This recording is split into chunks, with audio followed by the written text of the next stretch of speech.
In a small town where everyone knew the color of your front porch and the sound of your truck before it turned the corner, heartbreak didn't always arrive like a storm.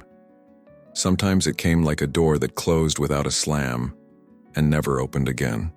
Kevin left Susan on an ordinary day under an ordinary sky, like he was walking out to grab something from the store. No screaming, no begging, no dramatic last kiss. Just a sentence he couldn't finish, a future he wouldn't fight for, and a silence that spread through her chest like winter. At first, Susan thought pain was supposed to look like tears, but her grief didn't perform. It settled. It woke up with her before dawn, followed her into the little clinic where she worked, and sat beside her at night when the town lights went quiet and the fields outside her window turned black and endless. And then time did what time always does, whether you're ready or not. It moved forward. Seasons changed, roads were repaired, babies were born, people got sick and got better. And Susan did not wait. She built a life with steady hands and a spine made of lessons. She learned to smile again without explaining herself. She learned to breathe in rooms that once felt too empty. She learned to be whole without the person who swore he'd never leave. Years passed, and the town stopped whispering her name like a tragedy. They started saying it like a testimony. Then, one cold afternoon, when the wind cut across the farms and the hospital parking lot glittered with a thin layer of frost, Kevin came back. Not as the boy who ran, but as a man in a clean coat, a successful name, and eyes that looked like they'd finally learned what regret costs. He stepped into the same town he had escaped, expecting to find Susan the way he left her, shattered, bitter, waiting. But when Susan looked at him, she didn't cry. She didn't plead. She didn't even raise her voice. She simply held his gaze and said nothing. And somehow that silence hit harder than any words ever could, because it asked the one question Kevin had been afraid of for years. Was it too late? Stay until the end. Because when Susan finally speaks, it won't be to punish him. It will be to decide whether the love he abandoned deserves a second chance. If you're ready for a love that redeems, subscribe now and comment, "I choose healing." The last morning Kevin and Susan shared began like so many others in their small town. Quiet, practical, almost gentle. The kettle hissed on the stove, the old kitchen clock ticked too loud, and outside the window the fields lay still.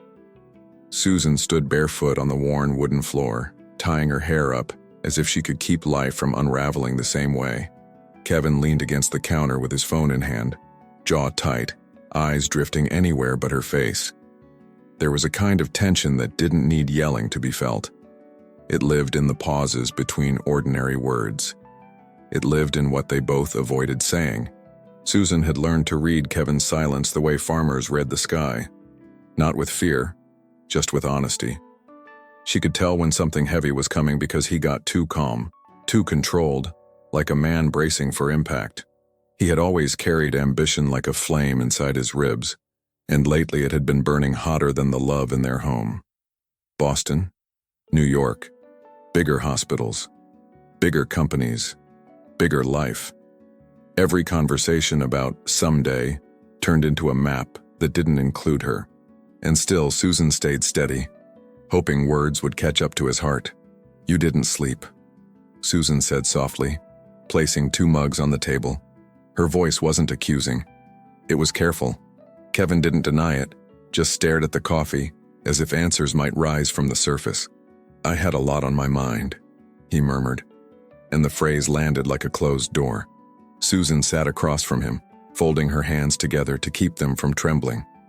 She had spent weeks feeling him slip away in inches. Now she felt it happening in miles. The town had a way of holding people in place. Its roads looped back on themselves. Its faces stayed familiar. Its expectations were quiet but firm. Kevin had started to talk about it like it was a cage. He wanted glass buildings, boardrooms, a life that proved he was more than the boy from a 2-stoplight town. Susan understood hunger.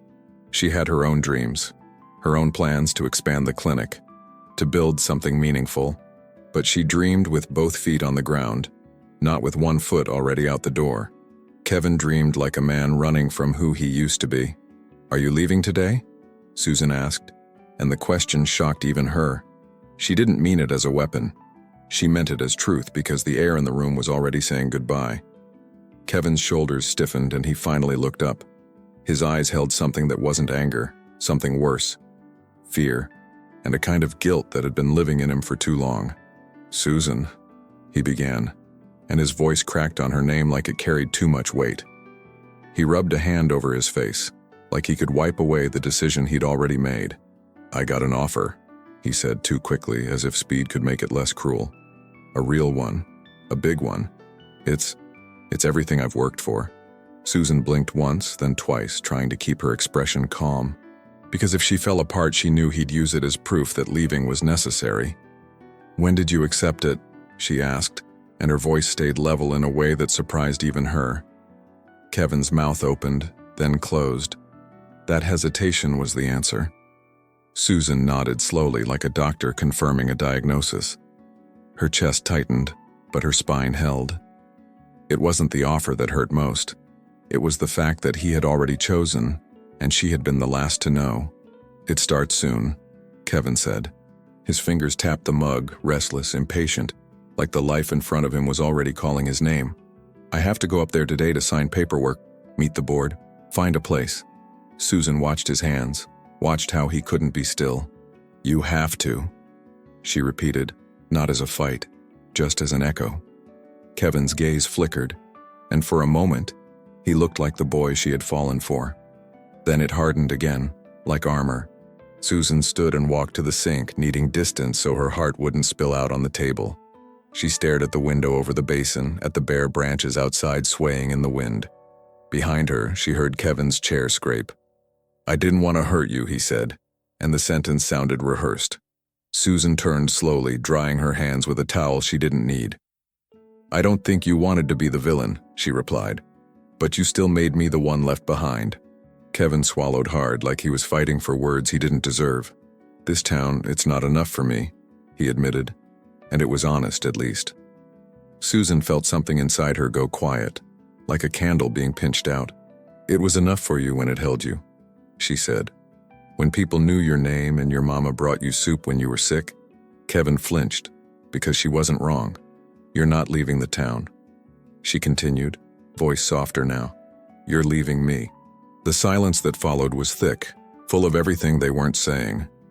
Kevin's eyes shone, but he didn't cry. He didn't reach for her hand. He didn't fight for them. And that was the moment Susan realized something that would change her forever. Love wasn't what you promised on good days. It was what you protected on the hard ones. And Kevin was choosing himself. "Say something," Kevin whispered, desperation creeping in now, like he needed her to break so he could feel justified. Susan's lips parted, then closed.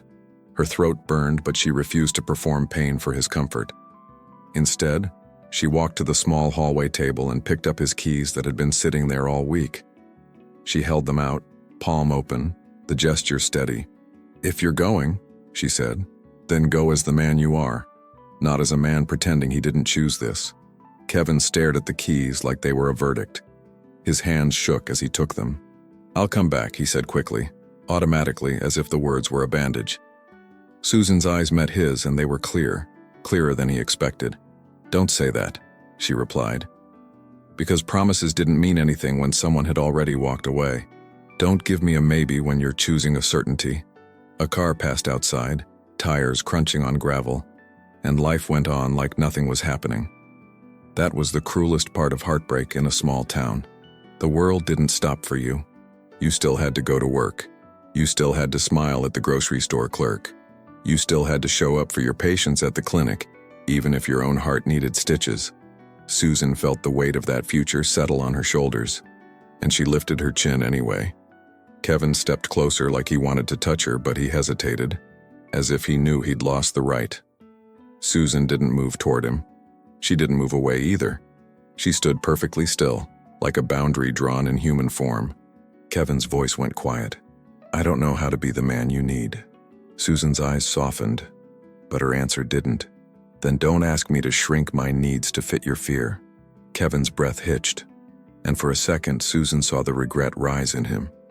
But regret without action was just another kind of selfishness.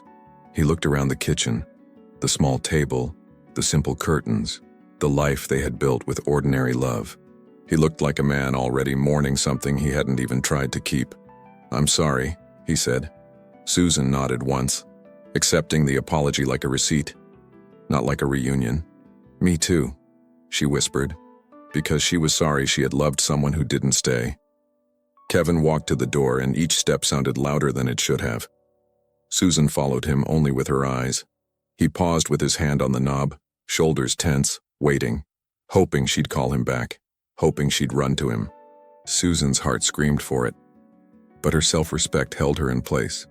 In the doorway, Kevin finally turned, and his gaze searched her face for tears. There were none. Susan's voice was calm when she finally spoke, the kind of calm that comes after a storm has already taken everything. "Kevin," she said, and he froze like the sound of his name could save him. He looked at her, hopeful, desperate. Susan held his gaze without shaking. "Whatever you're chasing," she told him, "I hope it's worth what you're leaving." Kevin's mouth opened. No words came. And then he stepped outside, and the door shut behind him with a soft, final click. The first thing Susan noticed after Kevin left was how loud the house became. Not with sound, there was no music, no arguments, no slamming doors, but with absence, with the way emptiness has its own kind of noise. The air felt too open, like it didn't know where to rest. His mug sat by the sink as if he'd be back in an hour. His jacket still hung on the hook by the door, stubborn as denial. And Susan stood in the kitchen, breathing slowly, refusing to collapse. She didn't call him. Not that day, not the next. Her fingers hovered over his contact once, the reflex of old love, and then she set the phone down. Because she knew herself, and she knew what begging did to a woman's soul. It took her days to admit the truth that kept pressing on her chest. Kevin hadn't just left the town.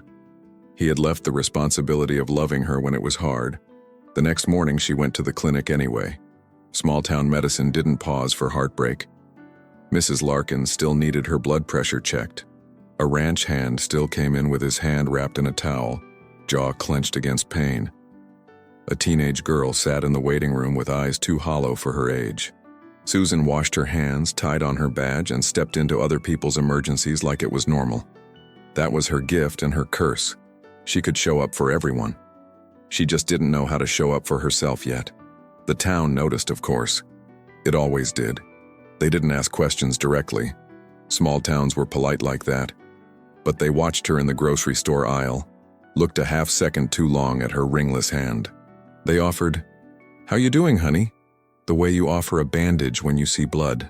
Susan smiled with practiced steadiness and answered, "I'm all right," because she didn't owe anyone her wounds. At night, she locked her front door and leaned against it for a moment, breathing through the ache. Then she turned on a lamp like she was choosing light on purpose. The messages started later that week. Kevin's name lit up her screen like a match in a dark room. "Can we talk? I didn't mean it to end like that. I miss you." Susan read them once, twice, then set her phone face down. Not because she didn't feel anything. She felt everything. But because she was learning a new language. The language of boundaries. And the first word in that language was silence.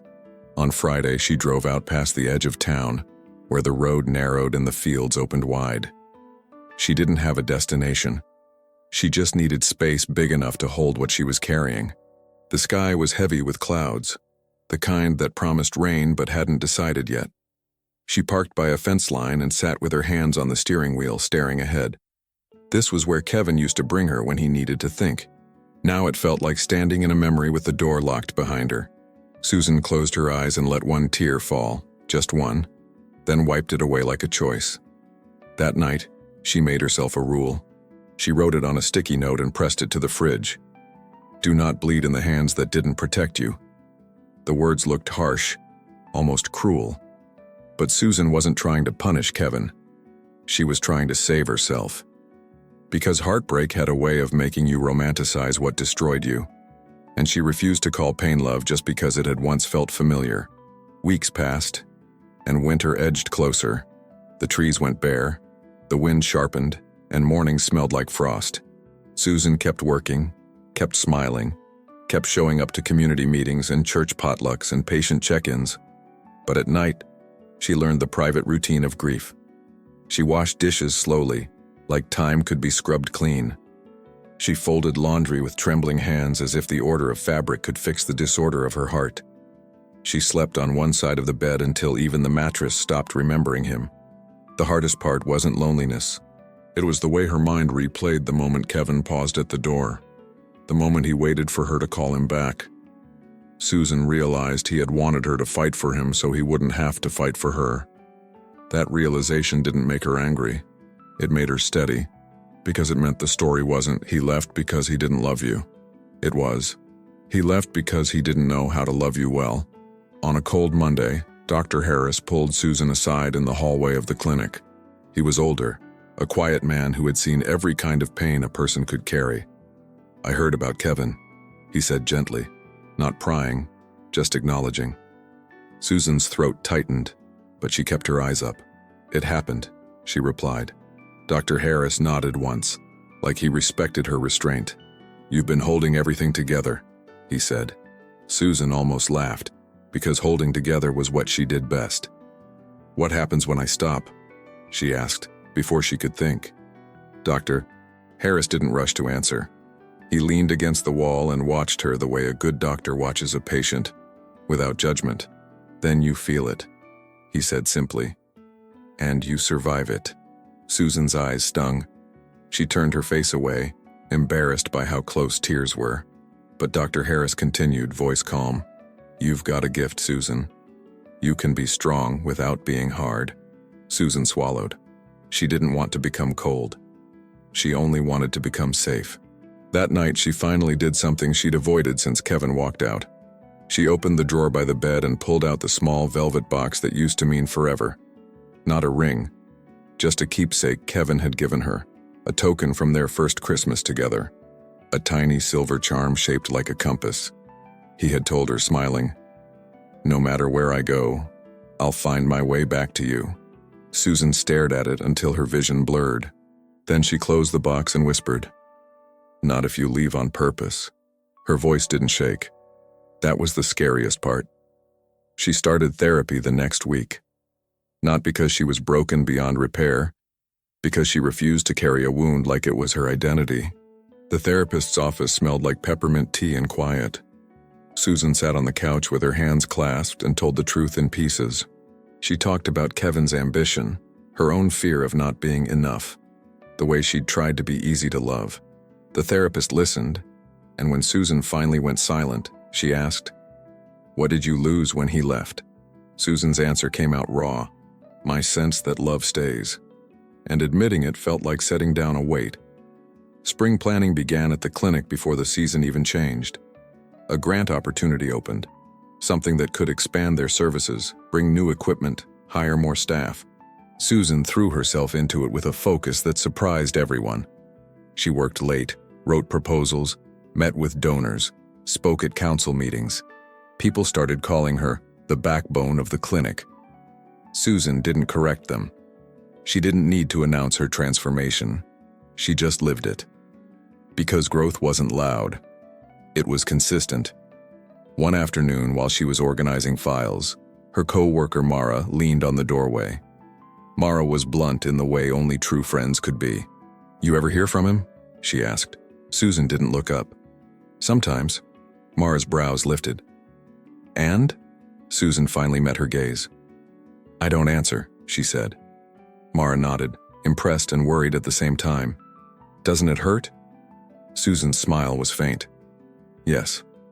Then she added, "But it hurts less than shrinking to keep someone." The first snow came early that year. It dusted the town overnight, softening everything. Rooftops, fields, sidewalks, even grief. Susan stood on her porch in a heavy sweater, watching flakes drift down like quiet forgiveness. For a moment, she remembered Kevin's hands around her waist, his voice in her ear, and the memory hurt like touching a bruise. She could still love what had been real. She just couldn't allow it to rewrite what had been true. So she inhaled, exhaled, and went back inside. That night, Kevin's last message arrived. Not long, not dramatic. I'm coming back to town for a meeting at the hospital. I won't bother you. But I needed you to know. Susan stared at the screen, heart thudding once hard. She expected panic, the old rush of hope. Instead, she felt something colder and cleaner. Control. Because now the return wasn't a fantasy. It was a fact, and facts required choices. Susan turned off her phone and walked to the mirror in her hallway.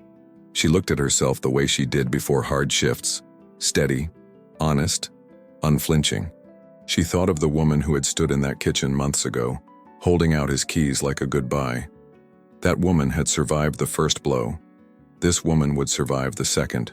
If he comes back, Susan whispered to her reflection, he doesn't get the old me. Her eyes were clear. He could return changed if he wanted, but she had changed too. The morning Kevin returned, the town woke up under a sky the color of steel. A thin frost glazed the edges of windshields, and the fields beyond the last row of houses looked brittle and quiet. Susan drove to the clinic before sunrise, headlights carving a narrow path through the dark. Her coffee sat untouched in the cup holder, cooling as her thoughts stayed sharp and awake. She told herself it was just another day. Charts, patients, paperwork, meetings. But her body knew something her mind tried to deny. Some seasons don't announce themselves until they're already at your door. Inside the clinic, the air smelled like disinfectant and peppermint gum. The front desk phone rang twice before 8, and Mara was already juggling clipboards with her usual half-smirk. "You're early," Mara said, eyes scanning Susan's face like a weather report. Susan hung her coat, smooth and calm. "Big day," she answered, keeping her voice neutral. Mara leaned closer. "Hospital boards coming in." And she hesitated. Susan didn't ask. Mara didn't need permission to say the name. "Kevin's with them," she finished softly. Susan felt the words land in her chest like a stone dropped in deep water. No splash, no drama, just weight. She turned her head slightly, as if she was listening for a sound that wasn't there. Then she nodded once, slow, and reached for her badge. "Okay," she said, the simplest word in the world. Mara blinked. "That's it?" Susan met her friend's eyes. "That's it," she repeated, because panic would be a gift she refused to give him. The hospital in their town wasn't big, but it mattered. It sat on a small hill just beyond Main Street, brick and glass, stubbornly holding the community together. Kevin's meeting was rumored to be about partnerships and funding, big city money colliding with small-town needs. Susan had worked months on the clinic's grant proposal, and today's board review could decide their expansion.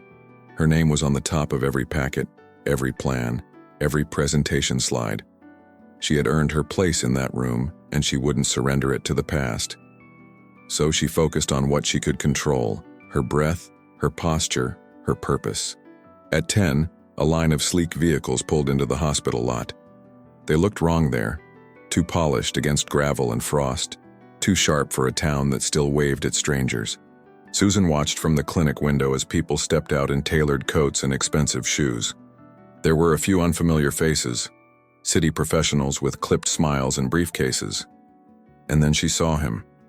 Kevin stood near the passenger door of a black SUV, pausing like he needed a second to remember how to stand on this ground. He looked taller than she remembered. Or maybe she had simply grown steadier. He turned and the air between them tightened. Because somehow, even across a parking lot, some people still feel like lightning. Kevin's hair was neatly trimmed now, his coat dark and fitted, his watch catching pale winter light. Success sat on him like it had always belonged there. But his eyes weren't the same. They looked older, like they had watched something break and never fully recovered. He scanned the building, the town, the world he'd left behind. And when his gaze finally found Susan through the glass, his breath visibly caught. He had expected a woman frozen in time. He found a woman standing in her own season. Susan didn't step back. She didn't lift a hand to her mouth, didn't flinch, didn't pretend she hadn't seen him. She simply held his gaze for one steady moment, then turned away and walked down the hallway, not as a performance, as a boundary, because she refused to let him watch her heart like it was entertainment. Mara followed her with quick steps. "You okay?" she whispered. Susan nodded, eyes forward. I'm present, she said. And that was the truth. The meeting room was warm, too warm for a day like this. A long table filled most of it, with chairs set like a quiet confrontation. Packets were neatly stacked. Water glasses caught the overhead lights. Susan took her seat at the far end beside Dr. Harris, her notes organized, her hands relaxed. The board members filtered in with polite greetings. Kevin entered last. The room shifted subtly, the way it does when someone walks in carrying history. He paused when he saw her, just for a heartbeat. Then he composed himself and nodded, professional, careful. Susan, he said quietly, like her name still belonged to his mouth. She looked up, expression calm. Kevin, she replied, giving him exactly what she gave everyone. Courtesy, not closeness. For a fraction of a second, something passed across his face. A flicker of surprise, maybe even pain, because he'd expected tears or rage, something he could label, explain, survive. Instead, he was facing her silence, and it was doing what anger never could. It was making him feel the full shape of what he lost. The meeting began with numbers and proposals and strategic language, partnerships, funding streams, community impact, sustainability plans. Susan spoke when it was her turn, voice clear and grounded. She explained patient needs, staffing shortages, how far people drove for basic care. She spoke about the grant and the expansion like she had been born for this. Kevin listened, his pen still, eyes fixed on her. Not with ownership, but with stunned respect. This wasn't the Susan he'd left behind. This Susan didn't shrink to make a man feel big. She had grown into something undeniable. And he realized he'd returned to a woman he didn't know how to approach anymore. When she finished, the room was quiet for a breath. One board member nodded approvingly. Another scribbled notes. Dr. Harris offered Susan a small smile, pride without theatrics. Kevin cleared his throat, shifting in his seat. If I may, he said, and the room turned toward him. His voice was confident, polished, practiced, yet something under it trembled, like a man holding himself together. He spoke about investment, about new programs, about committing resources long-term. He used words like responsibility and repair, and Susan felt the irony press on her ribs, because responsibility was what he had run from first. After an hour, the meeting broke for a short recess. People stood, stretched, murmured in small groups. Susan gathered her papers calmly, avoiding Kevin's direction without making it obvious. But as she turned to leave, his voice stopped her. Susan, could we talk? Just 2 minutes. The request was soft, almost polite, not commanding, not entitled. Susan paused, not because she was weak, because she was deciding. Then she looked at the clock on the wall. 2 minutes, she said, and her tone made it clear. It was a limit, not an invitation. They stepped into the hallway where the light was cooler and the air smelled faintly of winter coats. Kevin stood a few feet away, hands loosely at his sides like he didn't trust himself to reach for her. I didn't expect, he started, then stopped. Susan waited, quiet, patient in the way only strong women can be. He swallowed. I didn't expect you to look at me like I'm a stranger. Susan's eyes stayed calm. You left, she said simply. And time didn't stop just because you did. Her words weren't cruel. They were clean. Kevin exhaled like he'd been holding his breath for years. I know I don't deserve anything, he said. Susan studied him, his posture, his restraint, the way he wasn't trying to charm his way back into her heart. It was different, but different didn't mean safe yet. Why are you here, Kevin? She asked, voice steady. He hesitated, then answered honestly. Because I couldn't carry it anymore, he admitted. I couldn't keep pretending leaving you didn't change me. Susan didn't react, not outwardly. But something inside her tightened at the word change. Because she had changed too, and she had paid for it. Kevin's voice dropped lower. I thought I was doing the right thing. Susan's brow lifted slightly. By choosing yourself? She asked, not accusing, naming it. Kevin flinched, then nodded once. Yes, he whispered, and it was selfish. The honesty surprised her. Most men returned with excuses dressed as apologies. He wasn't dressing it up. He was laying it down like something heavy. Susan held his gaze, and for the first time that day, her silence shifted. It wasn't icy. It was thoughtful, like she was weighing what truth cost. A nurse walked past them with a clipboard, glancing quickly, then moving on. Life kept moving. That was the thing about hospitals and small towns. There was no room for personal drama to become the center of the universe. Kevin watched Susan like he was trying to memorize her. "You look," he began, then stopped as if he didn't deserve to comment. Susan finished it for him. "Whole," she said. Kevin's throat bobbed. "Yes." Susan's eyes softened just a fraction. "Don't confuse my wholeness with forgiveness," she added. "Wholeness is what I built without you." Kevin nodded, the movement slow and humbled. "I'm not asking you to forgive me today," he said carefully. Susan studied him, searching for manipulation, for pressure, for the old patterns. But all she saw was restraint, a man learning to stand in the consequences of his choices. "Then what are you asking?" she said. Kevin's voice was quiet when he answered. "I'm asking for a chance to prove I'm not that man anymore," he said. "Not with words, with time, with actions."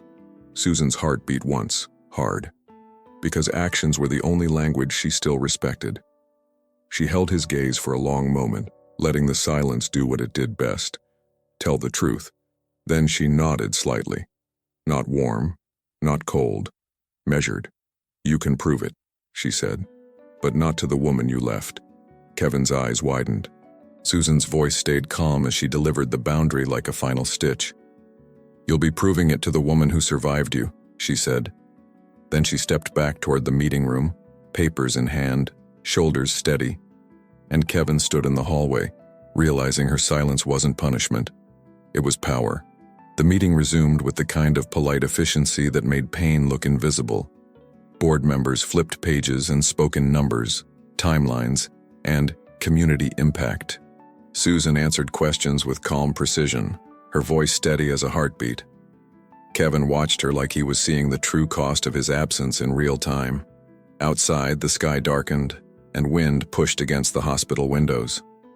Inside, Susan refused to let the past take the microphone. She kept her hands still and her boundaries firm. When Kevin spoke again, he didn't aim his words at Susan like a spotlight. He aimed them at the room, careful not to claim what he didn't deserve. He offered resources, partnerships, and long-term commitments with a quiet seriousness. But Susan caught the difference in his posture. Less performance, more accountability. Still, she didn't mistake professionalism for repentance. A man could learn polished language and still run when it mattered. She wrote one note in the margin of her packet. Consistency over charisma. The board finally adjourned with handshakes and formal smiles. Dr. Harris asked Susan to stay behind for a brief follow-up on the clinic expansion. Kevin lingered by the doorway like he was waiting for permission to exist near her. Susan didn't look at him until she finished organizing her papers. When she did, her expression held no invitation, only clarity. Kevin seemed to understand, because he nodded once and stepped back. Then he said softly, "I'll be here after you're done, if you're willing." By the time Susan left the conference room, the hospital hallways had quieted. The late afternoon shift moved like a steady tide. Nurses, carts, muted voices. Outside, the first drops of freezing rain tapped the glass like impatient fingers. Susan walked past the chapel, past the vending machines, past the bulletin board of community flyers. And there, near the far window, Kevin stood alone. He wasn't on his phone, wasn't talking to anyone, wasn't trying to be impressive. He was simply waiting, like a man learning humility in real time. Susan stopped at a respectful distance, not close enough to confuse old instincts. Kevin turned, and the relief in his face disappeared quickly into restraint. "Thank you," he said, as if gratitude was all he was allowed to carry. Susan didn't respond with warmth or cruelty, only presence. "You said 2 minutes earlier," she reminded him. Kevin nodded. "I'm not asking for more than you can give." Susan held his gaze. "Then speak carefully." Kevin glanced at the chapel door, then back at her, choosing privacy without isolation. They stepped inside, the room dim and quiet, lit by small lamps and soft shadows. The air smelled faintly of wax and old wood, like prayers that had soaked into the walls. Susan stood near the last row of pews, arms relaxed at her sides.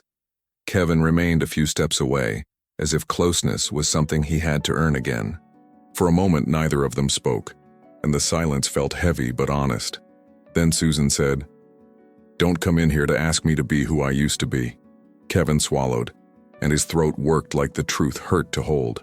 "I'm not here to rewrite anything," he said, voice low. Susan's eyes didn't soften yet, but they didn't harden either. "Good," she replied, because rewriting was what people did when they couldn't face consequences. She exhaled slowly, grounding herself. "Why did you leave, Kevin?" she asked. "Not the polished version, tell me the real one." Kevin's gaze dropped to the floor for a beat, as if shame had weight. "I was afraid," he admitted, and the simplicity made it harder to dismiss. "Afraid of being ordinary, afraid of staying small, afraid of needing you too much." Susan listened without interrupting, her face unreadable but attentive. Kevin's hands flexed once, then stilled. "I thought ambition was the same as purpose," he said, "and I thought love would wait on the shelf until I came back." Susan's chest tightened, but her voice stayed calm, almost gentle. "Love isn't a parking space," she said, each word clean as cold air. "It doesn't sit where you left it, engine running, faithful and untouched." She looked at him fully now, letting him see the truth he'd avoided. "I went to work with a smile and came home to a house that echoed," she said. "I learned how to sleep without your weight on the mattress. And I learned that the woman who begs loses herself first." Kevin's eyes shone, and he blinked hard like he didn't deserve tears. "I'm sorry," he whispered, reaching for the old reflex of apology. Susan lifted one hand, not aggressive. "Final. Don't toss apologies like confetti," she said. "An apology is only real when it names what it did." Kevin's mouth opened, then closed, as if he finally understood the assignment. The chapel stayed still, listening with them. Kevin drew a breath that sounded like surrender.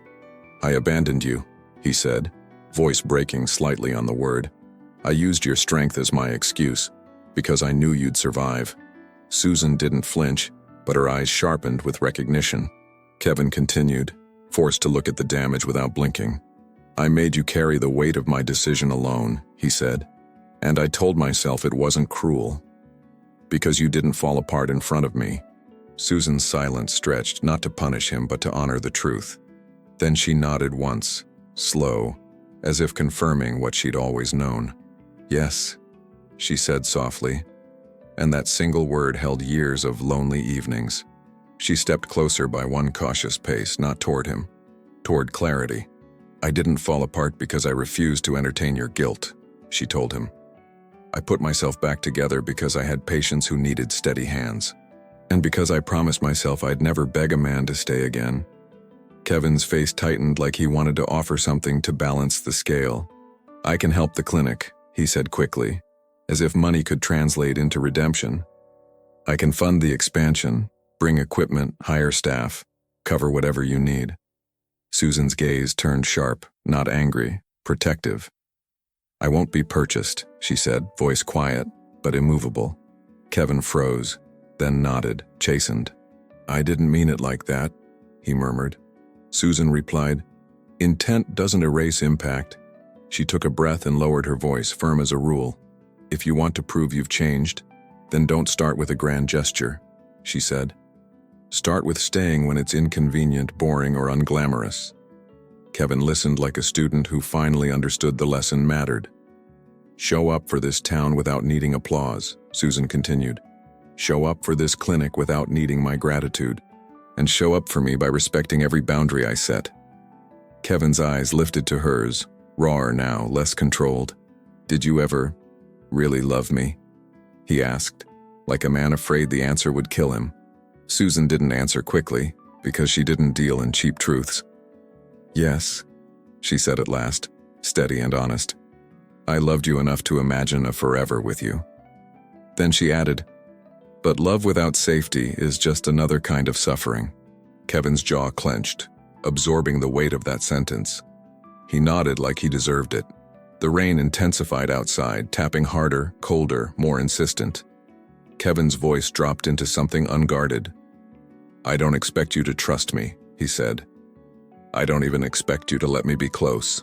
Susan watched him carefully, searching for manipulation, for pressure, for an escape hatch. But all she saw was a man standing still in the consequences. "I can start from zero," Kevin whispered.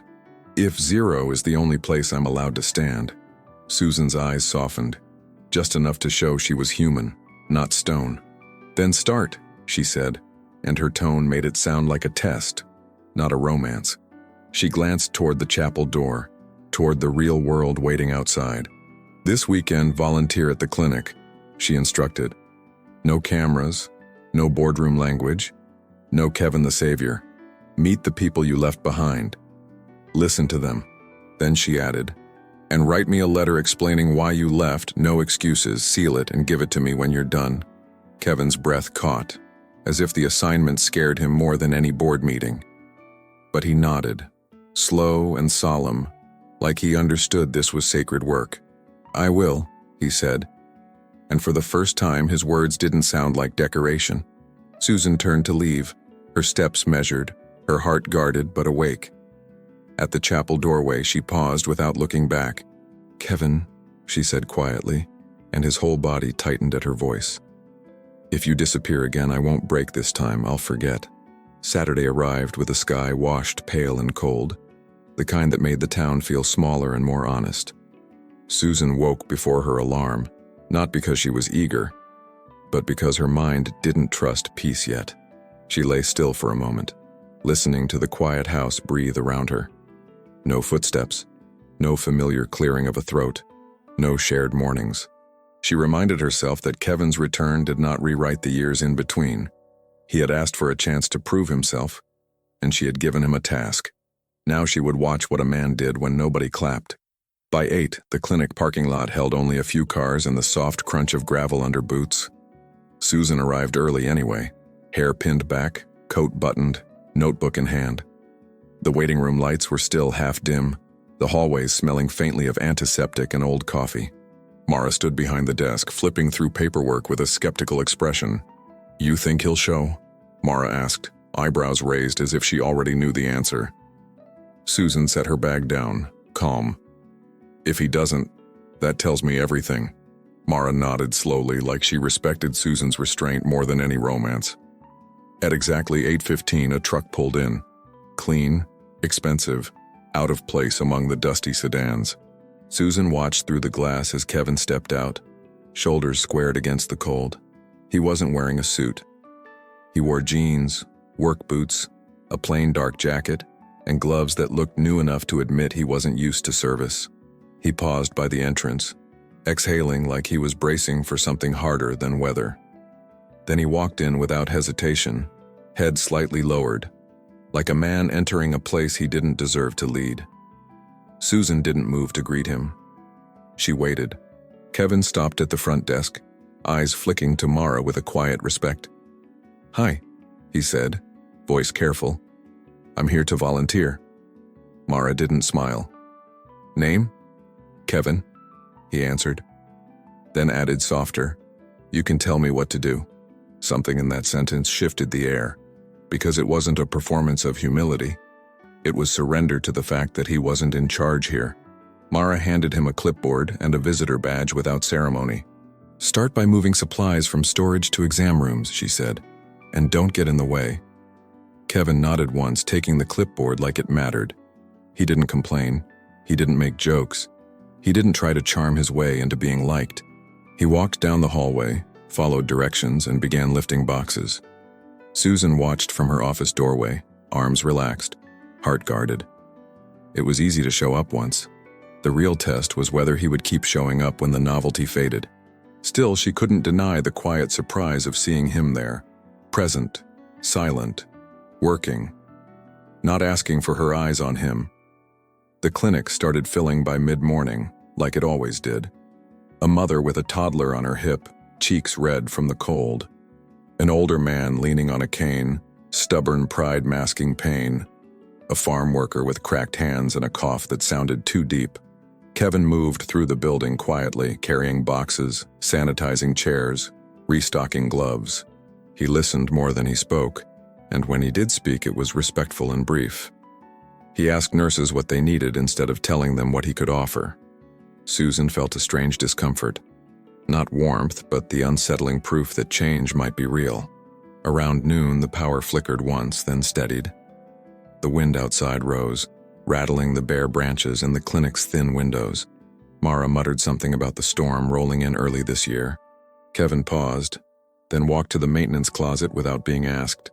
He returned with flashlights and extra batteries and began placing them around the clinic. No announcement, no spotlight, just preparation, like he'd learned that responsibility wasn't glamorous. Susan watched him from the hallway and felt something in her chest tighten, because she remembered how he used to run.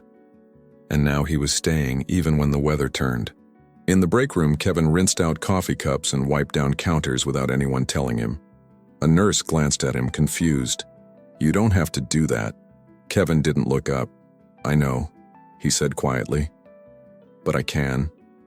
The nurse hesitated, then nodded, as if she didn't know what to do with a man who wasn't asking for praise. Kevin moved on to folding gauze packs like it was sacred work. Susan stood in the doorway unseen for a moment, watching his hands. Hands that used to grip steering wheels toward bigger cities. Now they were doing small-town, small-moment care.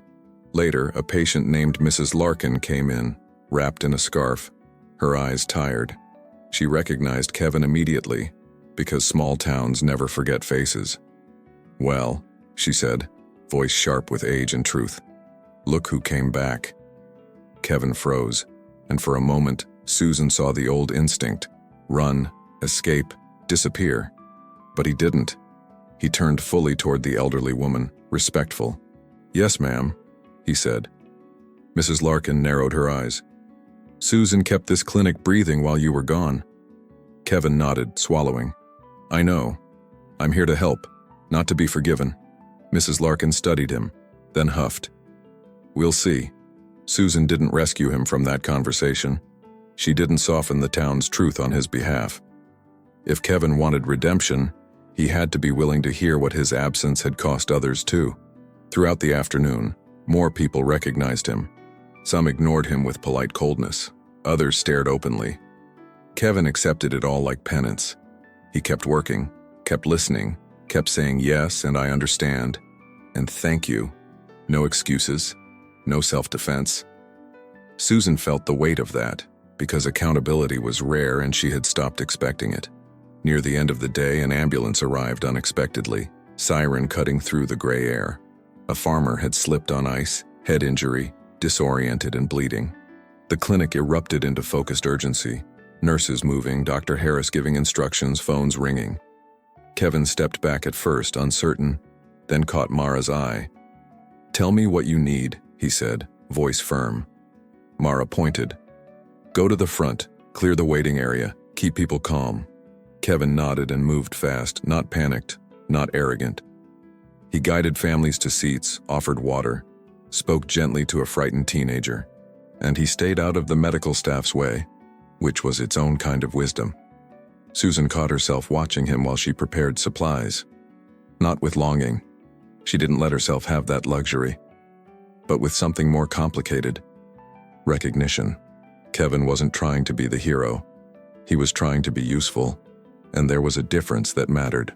When the farmer's wife began crying, shaking, Kevin didn't offer empty comfort. He simply sat beside her, steady presence, and said, "I'm here. You're not alone." Susan felt that sentence land in her like a painful echo, because once she had needed someone to say it to her. The crisis passed after an hour. The patient stabilized and transferred to the hospital upstairs. The clinic slowly exhaled back into routine. Kevin helped reset chairs, picked up dropped papers, disposed of used gloves properly.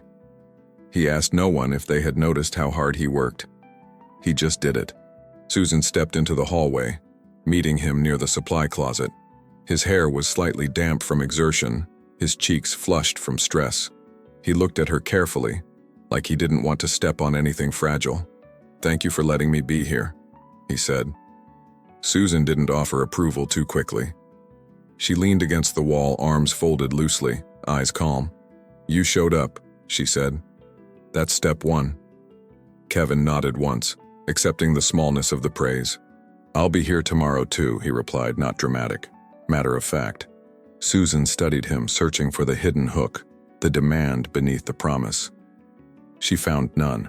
"Remember," she warned softly, "this isn't about proving you feel regret. It's about proving you've learned to stay." Kevin's gaze held steady. "I have." When the clinic closed, the storm finally broke outside. Rain turned to sleet, tapping hard against the windows like thrown pebbles. Mara locked the front door and sighed. "Roads'll ice over." Susan gathered her bag, ready to drive home carefully. Kevin stepped beside her, not too close, respectful of space. "Let me follow you," he offered, "just to make sure you get there safe." Susan hesitated, pride rising instinctively. Then she reminded herself that accepting help wasn't weakness. It was discernment. "Fine," she said quietly, "but don't make it a conversation." They drove through town in two separate cars, headlights glowing in the wet dusk. Susan's hand stayed firm on the wheel, eyes focused ahead. In her mirror, she saw Kevin's truck keeping a careful distance. Present, not invasive. When she turned onto the rural road toward her house, the trees arched overhead like dark ribs. Ice slicked the edges of the pavement and her tires slid once briefly. Kevin's headlights slowed immediately, giving her space to correct. No honking, no rushing, no impatient pressure, just steady presence behind her, like a quiet promise kept in real time. At her driveway, Susan parked and sat for a moment, breathing. Kevin pulled in behind her but didn't get out right away. He waited until she stepped onto her porch and turned toward him. Only then did he climb out of his truck, rain speckling his jacket. He stayed at the bottom of the steps, respecting the distance like it was sacred. "I'll go," he said. "I just wanted to make sure you were inside." Susan's porch light warmed her face, and for a moment the years collapsed into a single heartbeat. She held his gaze, calm. "You did what you said you would." Kevin nodded, eyes quiet. "I'll do it again." Susan reached into her pocket and pulled out an envelope, plain, unmarked. She didn't hand it to him like a weapon. She handed it to him like a task that mattered. "Tonight," she said, voice low, "write the letter. No excuses, no speeches, just the truth." Kevin took the envelope carefully, like it could cut him if he held it wrong. He nodded, throat tight. "I will." Susan paused, then added one final boundary, soft but unshakable. "And Kevin, don't write it to get me back. Write it to become someone worth trusting." The next morning, the storm had settled into a slow, icy drizzle. Susan woke to the sound of branches scraping the roof like restless fingers. She made coffee, stared at the steam, and told herself she was fine. But her chest still held the strange tension of Kevin's steady presence. Not hope, not yet, but a cautious awareness of possibility. She hated how possibility could feel like a trap, so she dressed for work like armor and left the house early. At the clinic, Kevin arrived before her, already in the hallway. He had a mop bucket in one hand and a box of gloves in the other. No suit, no phone pressed to his ear, no important posture. Just quiet work, the kind that didn't announce itself. Mara glanced at Susan as if waiting for her reaction. Susan gave none because reactions were a kind of surrender. Still, she noticed Kevin didn't look for her approval. He just kept moving. He worked through the morning like someone paying a debt he could never fully measure. He stocked exam rooms, carried linens, and cleaned chairs without complaint. When patients spoke to him, he listened like every word mattered. When someone was rude, he didn't bristle. He nodded and kept serving. Susan watched from a distance, learning his new language. It wasn't charm, and it wasn't guilt disguised as romance. It was repetition, steady, unglamorous, reliable. Near midday, Kevin found her outside the supply room, careful and calm. He didn't step into her space. He stopped where the air between them stayed safe. "I wrote it," he said, and his voice was quiet in a way that didn't demand. From his jacket pocket, he pulled out a sealed envelope, plain and thick. Her name was written on it in neat, deliberate handwriting. Susan stared at it like it could burn her fingers. Then she took it, slow, and said only, "Thank you." Kevin didn't ask her to read it in front of him. He didn't ask what she felt or whether it changed anything. He only nodded like he understood that truth takes time to process. "I'll be back after lunch," he said, and turned to help Mara with the delivery. Susan stood still for a moment, envelope in hand, heartbeat steady but heavy. She walked into her office and closed the door softly behind her. Then she placed the letter in her drawer like a loaded thing she wasn't ready to touch. She tried to work, but her eyes kept drifting to that drawer. The letter felt like a bridge she wasn't sure she wanted to cross, because once you read someone's truth, you can't unknow it. And Susan had built her peace on what she didn't know anymore. By late afternoon, the clinic quieted and the rain turned thinner. Susan stayed behind, alone in the office, the building humming softly.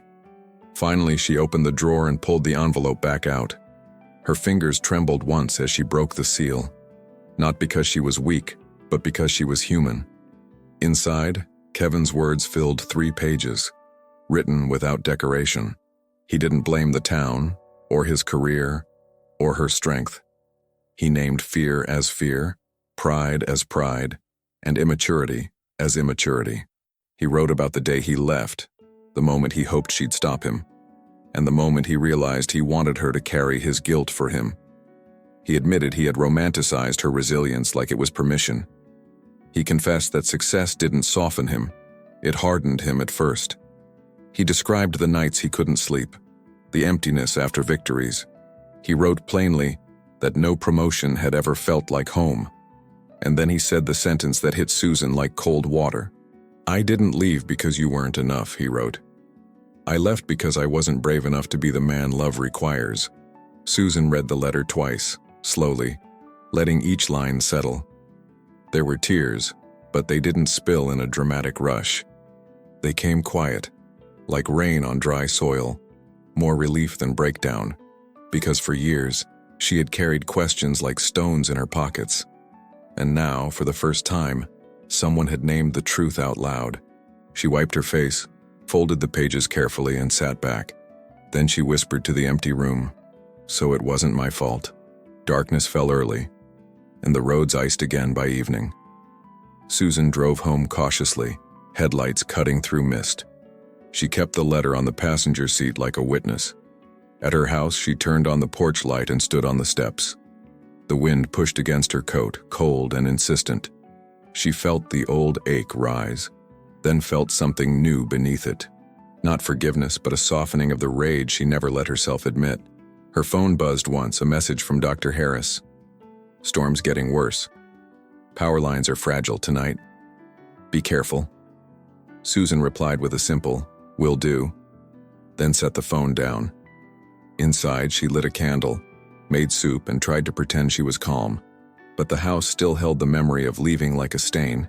She wondered if Kevin was driving home to a warm hotel room. And she hated that part of her still cared where he slept. Around 9, the power flickered once, then went out completely. The sudden silence felt too big, like the world had stopped breathing. Susan stood still, listening to the wind press against the walls. Her phone had 1 bar of service, then none. The temperature dropped quickly, creeping into the rooms. She moved by candlelight, gathering blankets, checking windows, staying practical. And then she heard it, an odd thud outside followed by a scrape. Susan grabbed a flashlight and stepped onto the porch. The beam caught a fallen branch across her front steps, heavy and wet. It wasn't dangerous, but it was enough to trap her car in the driveway. She stared at it, breath visible, frustration rising like heat. She could handle loneliness, she could handle pain, but she hated feeling helpless, even in small ways. She set her jaw, stepped down carefully, and tried to drag the branch herself. The branch didn't move more than an inch.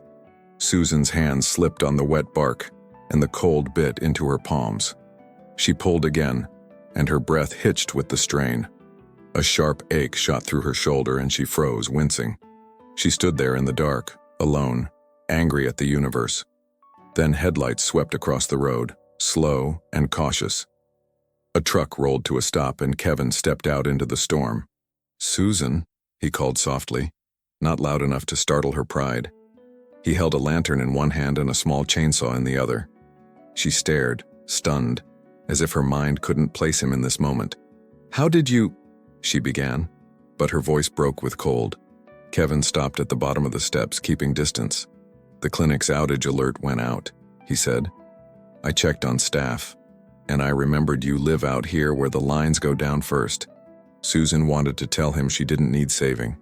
She wanted to tell him to go back to wherever his new life waited, but the wind gusted hard, and the candlelight behind her flickered. Kevin didn't step forward until she nodded once, permission given carefully. He cut the branch in 2 clean sections, fast and practiced. Then he moved the pieces aside and wiped his hands on his jeans. He didn't smile like a hero. He looked at her like a man choosing responsibility. Kevin glanced toward her dark windows, concern quiet in his eyes. "Do you have heat?" he asked, voice low. Susan shook her head, refusing to show how shaken she felt. Kevin nodded once, thoughtful. "I brought a portable heater," he said. "It's not romantic, it's just practical." Susan almost laughed at that because practicality was her language too. He set the heater on the porch, then stepped back again, respectful. Susan held the letter behind her back like a secret she wasn't ready to reveal. Kevin watched her face, careful not to push for emotion. "I'll leave," he said. "I just needed to know you're safe."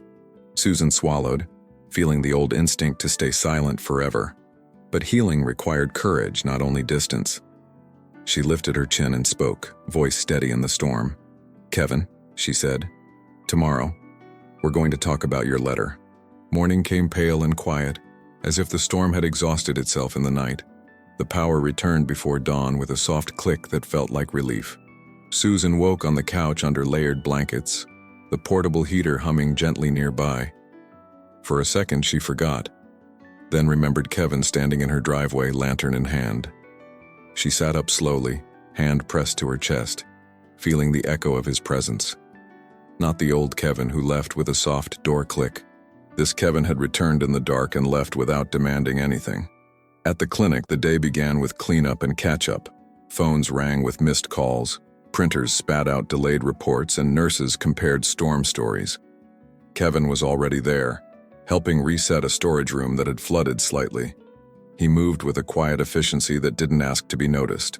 When Susan walked in, he looked up, then looked down again, respectful. Not avoiding her, just not claiming her attention. Susan realized how rare it was for a man to have power and still move with humility. Around mid-morning, Susan asked Mara to cover her for 30 minutes. Mara's eyes widened, then softened with cautious approval. "Conference room," Mara guessed, like she understood the ritual of hard conversations. Susan nodded once. "And no interruptions." Mara held up 2 fingers in a mock oath. "On my life." Susan walked down the hallway, feeling the letter's weight in her bag like a heartbeat. She wasn't nervous about Kevin's words. She was nervous about what her own heart might do with them. She found Kevin restocking exam room drawers. When she said his name, he turned immediately, attentive and still. Susan didn't waste time on small talk. "Now," she said simply. Kevin nodded, wiped his hands on a towel, and followed her without protest. They walked in silence to the small conference room near the back. Susan closed the door behind them and leaned against it for a moment, grounding herself. Kevin stayed by the table, hands clasped loosely, waiting like a man ready to be judged fairly. Susan took the letter out of her bag and placed it on the table between them. Not as a weapon, as evidence. Kevin's eyes flickered to it, then back to her face. "I read it," Susan said, voice level. Kevin swallowed. "Okay." She studied him, searching for the old patterns. Defensiveness, charm, pressure. He offered none. He only waited, as if he finally understood that love is not a debate you win. Susan slid the letter closer to him with one finger. "You told the truth," she said. "The whole truth." Kevin nodded once. "I tried." Susan's eyes held his. "You didn't blame me." "I can't," he replied quietly. "I did that for too long in my head without admitting it." Susan inhaled slowly. That line, About you not being brave enough. Kevin's jaw tightened. It's the only honest explanation. Susan's voice softened for a breath. It mattered to hear it. Kevin's gaze dropped, shame heavy but not performative. I don't want you to think a letter fixes anything, he said. Susan shook her head. It doesn't. She stepped closer to the table, palms pressed lightly against it. Words are easy when you're trying to get relief, she continued. Kevin flinched at the accuracy. Susan's eyes sharpened. So here's what I need to know. She held the silence for a moment, then asked, what happens when you get scared again? Kevin's eyes lifted, and for the first time Susan saw fear without disguise. He didn't answer quickly, because quick answers were usually lies. I tell the truth, he said finally. Susan didn't move.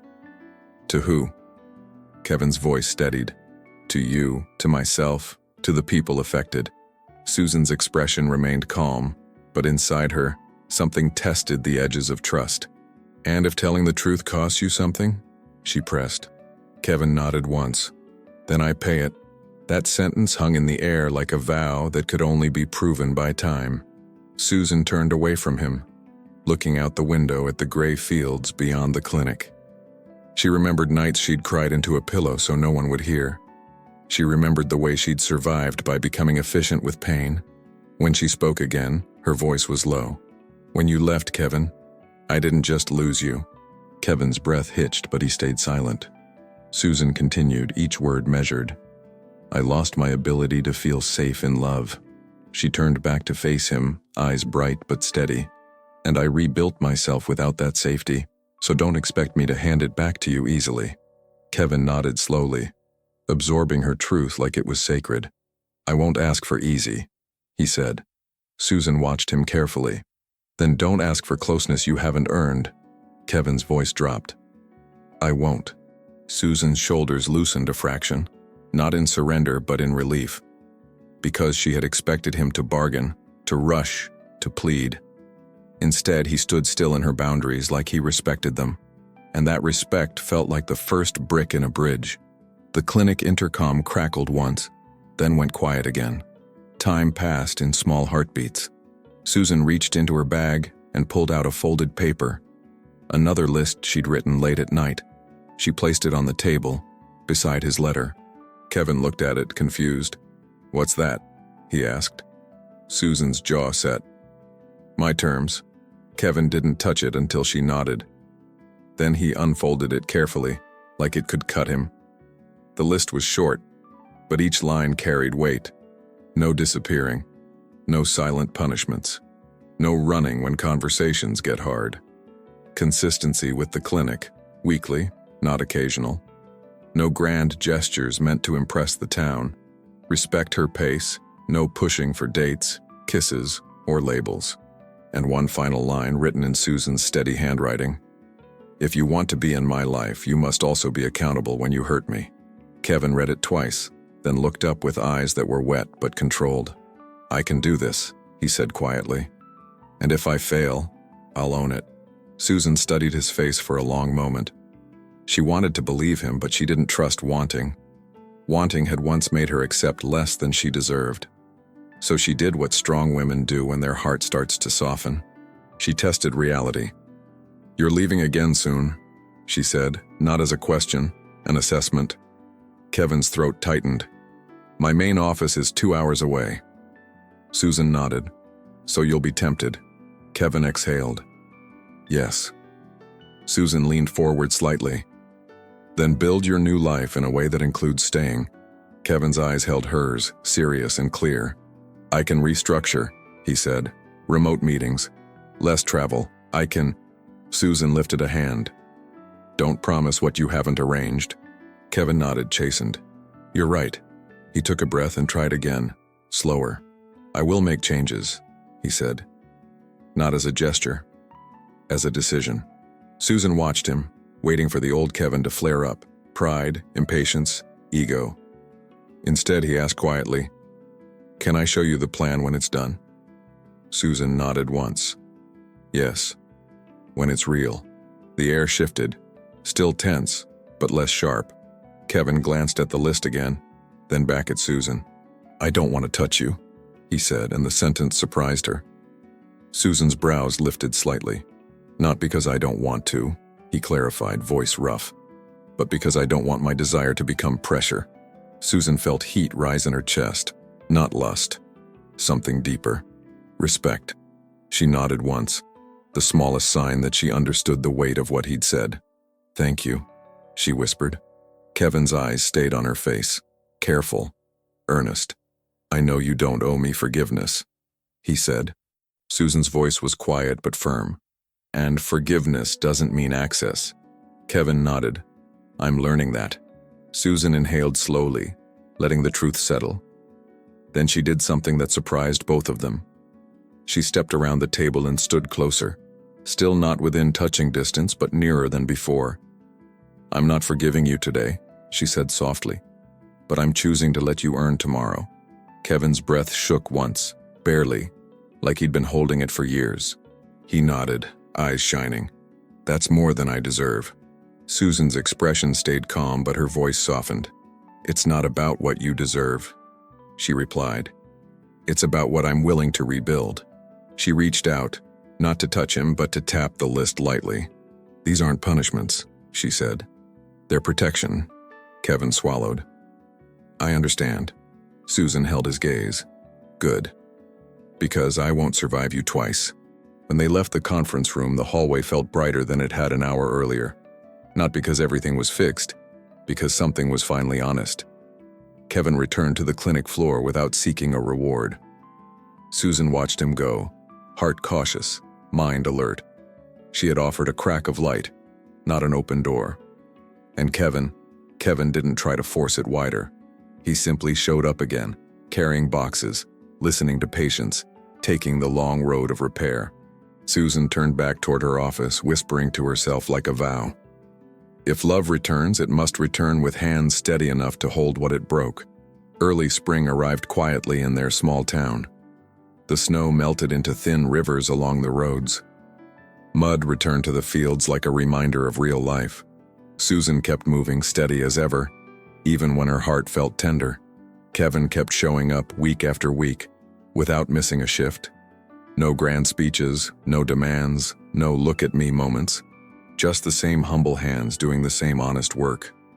The town noticed what it always noticed. Patterns. They saw Kevin stacking supplies while Susan checked vitals. They saw him taking orders from nurses half his age. They saw him apologize when he bumped a chair, like respect was a habit now. And slowly the whispers changed flavor. Not admiration yet, not celebration, not forgiveness. Just a cautious sentence. Maybe he's serious this time. One afternoon, Kevin asked Susan for 10 minutes.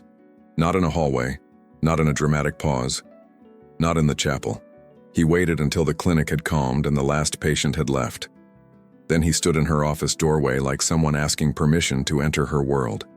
Susan nodded once, and he stepped in with a folder in his hands.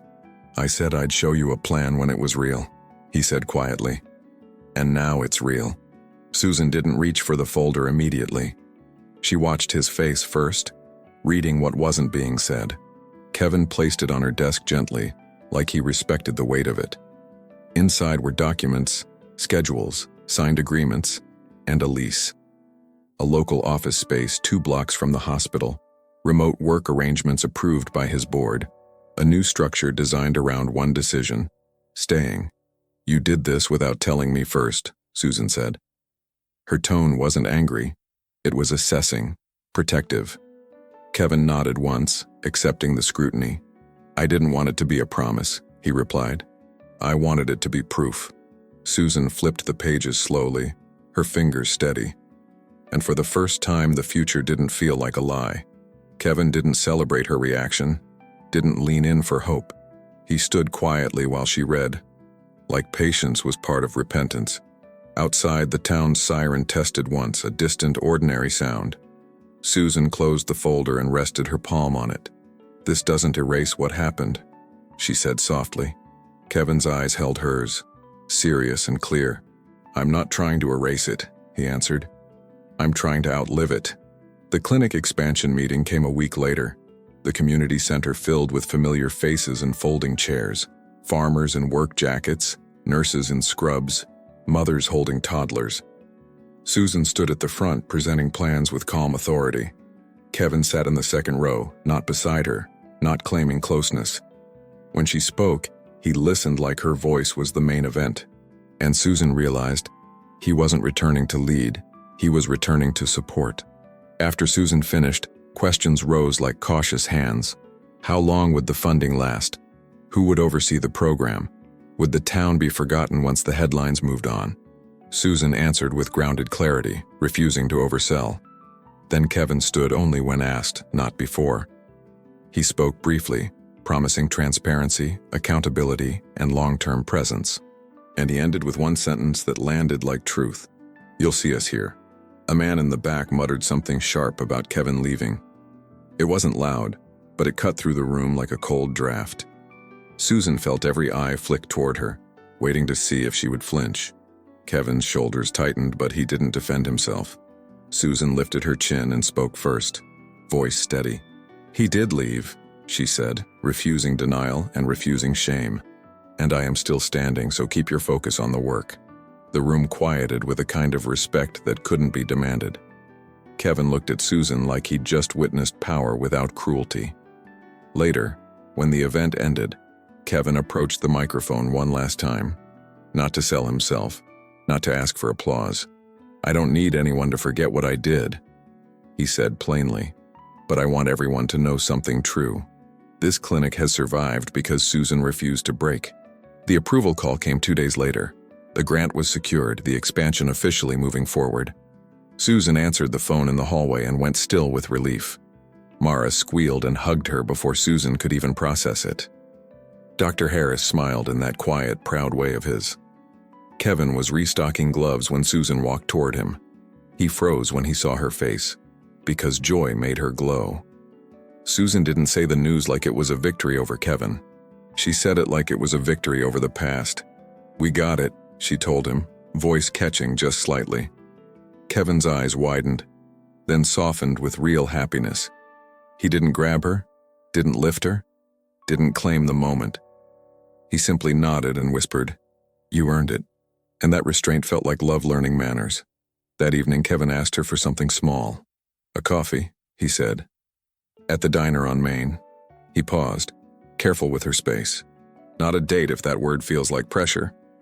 Just 2 people sharing a table. Susan studied him for a long moment, feeling the old fear rise. Then she nodded once, choosing courage over caution. They sat in a booth by the window as dusk painted the town gold. The diner smelled like pie crust and coffee and everyday life. Kevin didn't fill the air with apologies or romantic speeches. He asked about the clinic, about her plans, about what she wanted next. Susan answered honestly, her voice softer than it had been in months. Then she reached into her pocket and pulled out the tiny compass charm. "I kept it," she said. "Not for you. For the lesson." Kevin stared at the charm like it carried both love and consequence. He didn't touch it until Susan placed it on the table between them. "I used to think coming back was enough," he admitted. Susan's eyes stayed steady, but warm. "Coming back is easy," she replied. "Staying is the miracle." Kevin nodded and his voice lowered. "Then let me stay. Properly." Susan didn't give him forgiveness like a ribbon. She gave it like a choice that had to protect her. "I forgive you," she said quietly, and Kevin's breath shook once. "But forgiveness isn't trust," she added, holding his gaze. "Trust is built, daily, when fear shows up." Kevin nodded, swallowing hard. "Then I'll build it. And when fear shows up," he promised, "I won't run.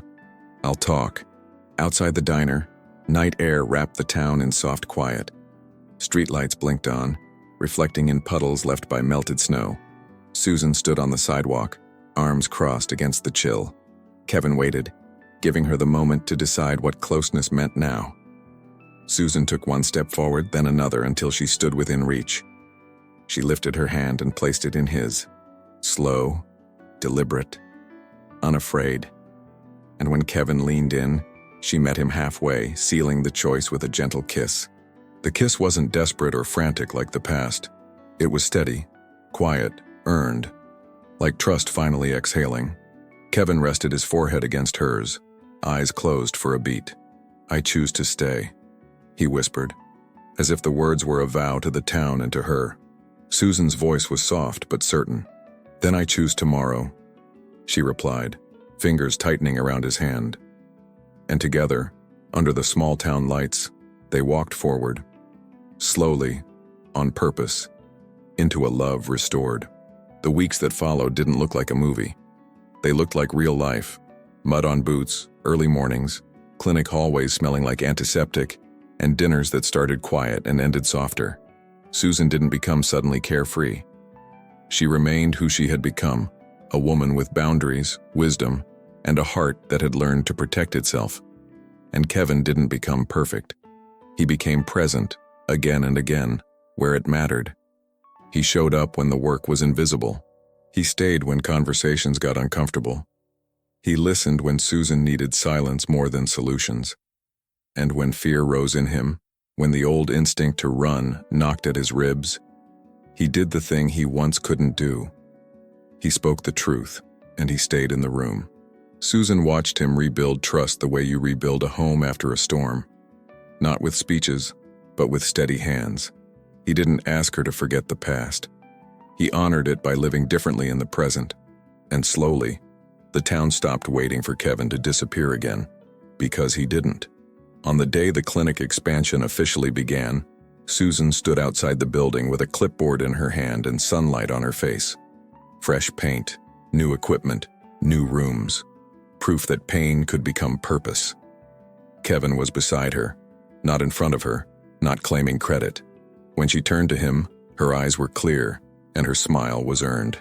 "I don't love you the way I used to," Susan told him quietly. Kevin's breath caught until she continued. "I love you with my eyes open now." Kevin nodded, emotion tightening his throat, and he reached into his pocket. He didn't pull out a ring like a performance. He pulled out the small silver compass charm, polished now, restored, its needle steady. "I thought coming back would save me," he whispered. "But staying is what changed me." Then he took her hand the way he always did now, slowly, respectfully. Like love was something sacred, not something owed. "I'm not asking you to erase what I did," he said. "I'm asking you to let me spend the rest of my life proving you were worth fighting for." Susan's eyes filled, but her voice didn't shake. She didn't rush.